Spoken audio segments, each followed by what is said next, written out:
তোরা ককবরক জানে না, তো তার জন্য আমি শুরুতে ককবরকই শুরু করলাম।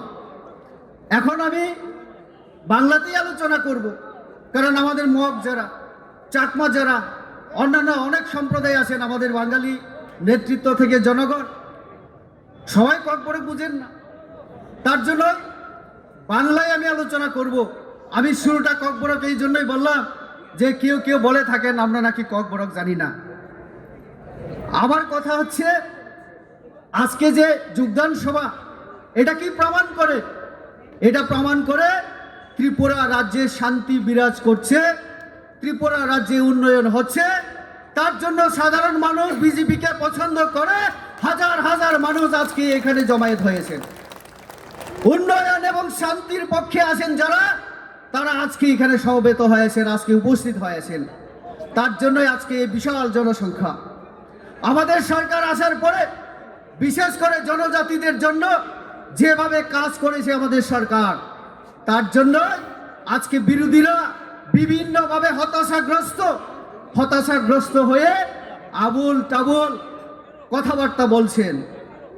আমরা বিরোধীর দীর্ঘ শাসন আমরা দেখেছি, কংগ্রেস হোক, সিপিআইএম হোক, ওই এডিসিতে বিভিন্ন দলের সরকার হোক, আমরা দেখেছি। কিন্তু বিশেষ করে সিপিএম এই গত 25 বছর যাবৎ আমরা আজকে যাদেরকে আমরা নিজেদেরকে জনজাতি বলে আমরা গর্ববোধ করি, কিন্তু এই জনজাতিদের পরিচয়ের ক্ষেত্রেও আমাদেরকে অপমান করে রাখা হয়েছিল। বলেছিল উপজাতি উপজাতি। আমরা উপজাতি কি করে হলাম? আমাদের রাজা, আমাদের রাজত্ব, ইতিহাস সবাই আছে, অথচ আমরা উপজাতি কি করে? সিপিএমরা, আমাদের কংগ্রেসরা আমাদের উপজাতি করে রেখেছিল। আর আজকে আমাদের সরকার আসার পরে আমাদের জনজাতি কল্যাণ মন্ত্রী আছেন, সরকারিভাবে ঘোষণা হয়েছে। আমি তার জন্য বলবো, যারা উপজাতি বলে ওই সিপিএম এর, তারা কংগ্রেসের, তারাই বেশিরভাগ উপজাতি আমাদের এখনো বলে।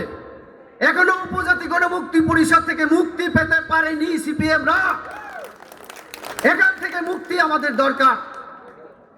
এই যে উপজাতি থেকে আজকে আমরা জনজাতি নামকরণের মাধ্যমে এখান থেকে ৬০ জন কৃতি সন্তান বিভিন্ন সম্প্রদায়ের থাঙ্গা দাল্লম থেকে শুরু করে সত্যরাম রিয়াং থেকে শুরু করে আমরা ৬০ জনকে দিল্লিতে পুরস্কারের মাধ্যমে জনজাতিদের সম্মান দেখানোর কাজটা আমরাই করেছি। এটা কেউ করেনি, কোনো সরকার, কোনো দল করেনি, চিন্তাও করেনি। এই কাজটা আমরা করেছি। আজকে রিসা এখানে অনেকে পড়ে এসছেন। রিসা আজকে যেভাবে সারা বিশ্ব তার পরিচিতি লাভ করেছে, আমাদের সরকার আসার পরে এই রিসার পরিচিতিও আজকে আরেকটা গর্ব করার বিষয়। আমাদের ইতিহাস, আমাদের এই ত্রিপুরা রাজ্যে রাজা, রাজত্ব, রাজ পরিবার এবং আমাদের জনজাতিদের একটা দীর্ঘদিনের ইতিহাস, হাজারো বছরের ইতিহাস। এই ইতিহাসকে মুছে দিয়েছিল আমাদের বিরোধী সেই সিপিএম কংগ্রেস, যখন শাসনে ছিল, তারা মুছে দিয়েছিল। আমরা আসার পরে মহারাজা বীর বিক্রম, যিনি সবার জন্য কাজ করেছিলেন, আজকে আমাদের যে নরেন্দ্র মোদীজির যে স্লোগান সবকা সাথ সবকা বিকাশ, সকলের জন্য সরকারের নীতি পলিসি প্রকল্প হওয়া উচিত, এই কথা সেই সময় রাজ আমলে যদি কেউ বলে থাকেন তাহলে মহারাজা বীর বিক্রম। ওই কংগ্রেসের সময় মহারাজা বীর বিক্রমের পরিবারের অনেকজন মন্ত্রী হয়েছিলেন, এমপি হয়েছিলেন, তারাও কিন্তু মহারাজা বীর বিক্রমের সম্মান দেওয়ার জন্য, সম্মান করার জন্য চিন্তা করেনি, যেটা আমাদের বিজেপি সরকার আসার পরে আমরা করেছি। মহারাজার মূর্তি স্থাপন, মহারাজার নামে ছুটি ঘোষণা, আজকে যেভাবে মহারাজার নামে রাজনীতি হচ্ছে, সেই সময় কিন্তু মহারাজাকে নিয়ে কেউ চিন্তা করেনি। এমনকি ওই পরিবারের সন্তানরা, পুত্রবধূরা এই কথা চিন্তা করেনি। মন্ত্রী ছিলেন, এমপি হয়েছিলেন, সে যে কাজটা তারা করেনি, আমাদের বিজেপি আসার পরে এই কাজটা আমরা করেছি। আবার তারা জিজ্ঞেস করে বিজেপি জনজাতির জন্য, ত্রিপুরার জন্য কিছু করে না। এই যে কাজ করছি, এটা কি জনজাতির জন্য না? এটা সবটাই জনজাতির জন্য। আমরা আজকে, আমি বলি আপনাদের, আজকে আমাদের কীট বিক্রম কিশোরজির জন্মদিন। ওনাকে যদি আমি অন্যভাবে বলি, মহারাজা হিসাবে আমি ওনাকে সম্মান করি, আমি কয়েকদিন আগে একটা কথা বলেছিলাম যে ক্রীর বিক্রমজি উনি কংগ্রেসের এমপি ছিলেন, কংগ্রেসের তিনবারের 15 বছর যদি আমাদের জন্য আমাদের শিক্ষা, সংস্কৃতি, ভাষা, সামাজিক বিকাশ, অর্থনৈতিক বিকাশ এই সব নিয়ে যদি কথা বলতেন, কংগ্রেসের সময় ইন্দিরা গান্ধী ওনার কথা শুনতেন, রাজীব গান্ধীদের সময় যদি এই কথা বলতেন, তাহলে আজকে জনজাতিদের সমস্যা আমাদের থাকে না। কিন্তু কংগ্রেসের নীতির কারণে, কংগ্রেসের চিন্তাধারায় আমাদের জনজাতি বিরোধী হওয়ার কারণে ক্রীর বিক্রম কিশোরজি কিন্তু কংগ্রেসের এমপি হিসাবে কিছুই করতে পারেননি। এই কথা যদি আমি বলি তাহলে অন্যায় কোথায়? আমাকে আক্রমণ করা হয় বলে রেবতী রাজ পরিবারকে সব সময় আক্রমণ করে, আমি আক্রমণ করি না, ইতিহাস কথা বলে, আমি এটাকেই শুধু স্মরণ করাই, ইতিহাস কথা বলে, তার জন্য আমি এই সব কথা বলেছি। আমাদের বিরোধী দলের অনেক বড় নেতা, আমি তো শর্টম্যান, আমরা তো ছোটা মোটা লিডার হো না, তো ইসিলিয়ে মানে আমাদের কেউ গুরুত্ব দেয় না, দিতে চায় না, বলে আর ইনকা বাদ তো ছোড়ো না, ইতনা ইম্পর্টেন্স মধ্য। আমাদের বিভিন্ন সাধারণ সম্পাদক ঠিক কথাই বলেছেন, আমরা যদি এত ছোট নেতা হয়ে থাকি, আমাদের কথায় পাহাড় গরম করার কি দরকার আছে বাবা? কি দরকার আছে? কোনো দরকার নেই, কোনো দরকার নেই।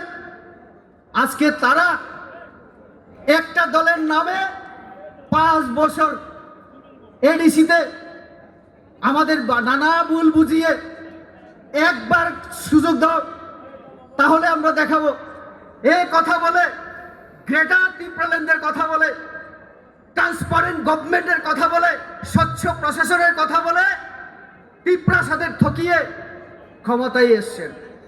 ক্ষমতায় আসার পরে এখন আর সেই কথা বলার মতো সুযোগ নেই, পরিবেশ নেই, জনজাতিরা বুঝে গেছেন, তার জন্য বইয়ে এখন ওই নামটাই এখন পাল্টে ফেলার চেষ্টা করছেন, পরিকল্পনা চলছে। হয়তোবা এই কথা চিন্তা করে আমাদের সাধারণ সম্পাদক বিপিন বলেছিল যে 2026-এ এই দলটাই থাকবে না।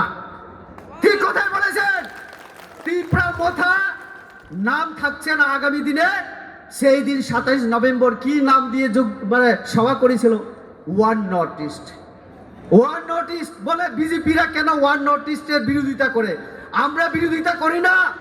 আমি আজকে এই সবার মাধ্যমে এই মঞ্চ থেকে তাদের কাছে একটা অনুরোধ আহ্বান করতে চাই, আমরা যারা বিজেপি করি, জনজাতি মোর্চা হোক, সবাই আমরা বলি এক ভারতের কথা।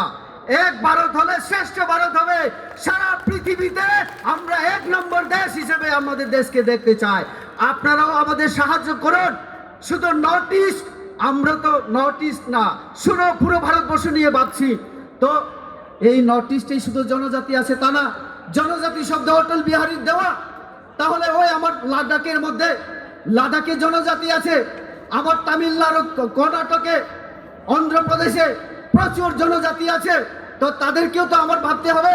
তো তাহলে ভারতবর্ষের এই 10-12 কোটি জনজাতির উন্নয়ন করতে গেলে এক ভারত নিয়ে ভাবতে হবে, শুধু একটা অঞ্চল নর্থ ইস্ট নিয়ে ভাবলে হবে না। নর্থ ইস্টকে নিয়ে এই যে কথাবার্তা, এটাও আমাদের মোদিজি আসার পরে, মোদিজি যখন প্রধানমন্ত্রী হিসাবে প্রায় 100 বার এই অঞ্চলে সফর করলেন, উন্নয়ন প্রকল্প ঘোষণা করলেন, যাওয়ার জন্য সড়ক ব্যবস্থা, রেল ব্যবস্থা, বিমান ব্যবস্থা করে দিলেন। আমাদের এখানে যে হীরার কথা বলেছিলেন, আজকে ওই শিলং থেকে, মেঘালয় থেকে কংগ্রেস সাকমাজি 40 মিনিটে ত্রিপুরা এসে ভাষণ দিয়ে চলে যান। এটাও আমাদের কল্যাণে। আগে কোথায় ছিল তারা? এতদিন কেন আসেনি ত্রিপুরা রাজ্যে? এই ত্রিপ্রাসাদের জন্য কংগ্রেসের সময়, সিপিএমের সময় যোগাযোগ বিচ্ছিন্ন ছিল, আমাদের গাড়ি আসতে পারতো না, খাবারের চালের বস্তা আসতে পারতো না। সেই সময় কোথায় ছিল তাদের চিন্তা ভাবনা? তো কাজেই এটা হচ্ছে রাজনৈতিক ষড়যন্ত্র। আমি বলবো যে এই যে এক ভারতের জন্য আপনারা আসুন, আপনারা তো এমনিতে আমাদের সঙ্গে আছেন এখন সরকারের মধ্যে, তো আরেকটু সহযোগিতা করুন।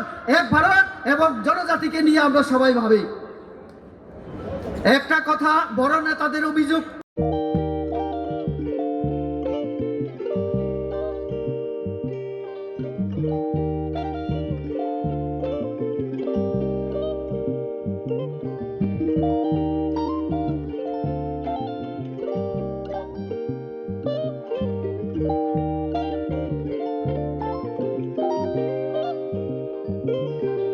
रिगनाय नायथक रिगनाय रिगनाय हामजांरंनि बागै नायथकते क्वालिटी काहाम रिगनाय ताबुक हातिwo बेले रां क्लाइबायनो मानथुगै दंगो मानथगो याक बाय ताकजा रिगनाय चामुथो रिशा कानबरो मानथगो कताल जरनि मेशिन बाय ताकजा नायथक बुमलनि पालिनि रिगनाय तिप्रासा हुकुमु मारि रांतां सुरां चंद्रहार वाखुम तोया खारु जतो मानथगो हाइके लिरिदा तंसिदि ताबुक नक्रंदि कान रुबाय ते कान बरो फाल नकबाय अरो होलसेल ते खुसरा रिगनाय रिशाबो फालजागो मानथगो जेरक रिगनाय बानिया ख्लाइनाय बरक अ फाल नकनिनो रिगनाय रिशा होलसेल तलांगै बानियाबो ख्लाइ माननाय हाइके लिरिदा तंसिदि करंदि निकुमा Agartala north Banamalipur near Young's corner club west Tripura mobile number 9862821223 तेकिसे कोकदु नंबर